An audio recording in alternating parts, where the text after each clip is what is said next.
அன்பார்ந்த கும்ப ராசி நேயர்களே, மே 31, 2026 முதல் ஜூன் 6, 2026 வரை உள்ள இந்த வாரத்தில் கிரகங்களின் அமைப்பு உங்கள் வாழ்க்கையில் முக்கியமான மாற்றங்களையும் சிந்தனை மாற்றங்களையும் உருவாக்குகிறது.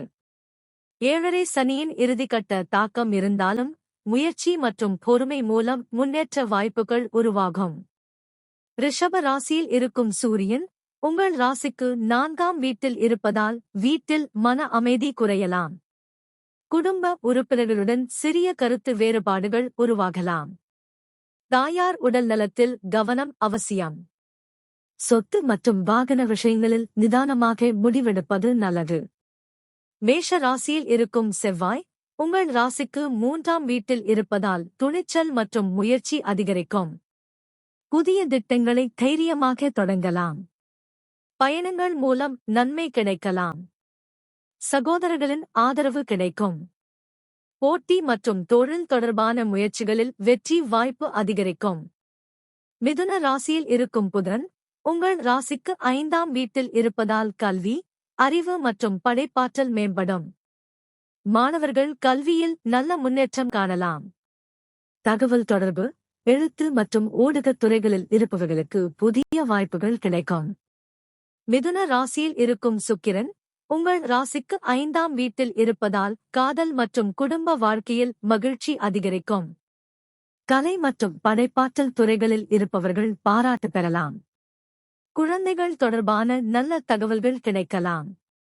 கடக ராசியில் இருக்கும் குரு உங்கள் ராசிக்கு 6ஆம் வீட்டில் இருப்பதால் வேலைப்பளு மற்றும் பொறுப்புகள் அதிகரிக்கலாம். உடல் நலத்தில் கவனம் தேவை. எதிரிகளை சமாளிக்கும் திறன் கிடைத்தாலும் உழைப்புக்கு தாமதமாக பலன் கிடைக்கலாம். செலவுகளை கட்டுப்படுத்துவது நல்லது. மீன ராசியில் இருக்கும் சனி உங்கள் ராசிக்கு 2ஆம் வீட்டில் இருப்பதால் 7.5 சனியின் இறுதிக்கட்ட தாக்கம் தொடர்கிறது. குடும்ப பேச்சுவார்த்தைகளில் பொறுமை அவசியம். பண சேமிப்பில் கவனம் தேவை. மெதுவாக இருந்தாலும் நிலையான முன்னேற்றம் கிடைக்கும். உங்கள் ராசியிலேயே இருக்கும் ராகு புதிய சிந்தனைகள் மற்றும் திடீர் மாற்றங்களை உருவாக்குகிறார். மற்றவர்களிடம் இருந்து வித்தியாசமாக செயல்பட வேண்டும் என்ற எண்ணம் அதிகரிக்கும். அவசர முடிவுகளை தவிர்ப்பது நல்லது. சிம்ம ராசியில் இருக்கும் கேது உங்கள் ராசிக்கு 7ஆம் வீட்டில் இருப்பதால் திருமணம் மற்றும் கூட்டுத் தொழில் விஷயங்களில் கவனம் தேவை. உறவுகளில் பொறுமையுடன் நடந்து கொள்ள வேண்டும். புதிய ஒப்பந்தங்களில் சோதனைகள் இருந்தாலும் செவ்வாயின் துணிச்சல் மற்றும் புதனின் அறிவு உங்களுக்கு முன்னேற்ற பாதையை உருவாக்கும். பொறுமையுடன் செயல்பட்டால் நல்ல மாற்றங்களை காண முடியும்.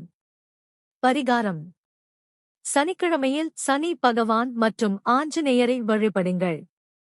கருப்பு எள் தானம் செய்வது மற்றும் எள் எண்ணெய் தீபம் ஏற்றுவது நன்மை தரும். ஓம் சனீஸ்வராய நம மந்திரத்தை ஜபிக்கலாம்.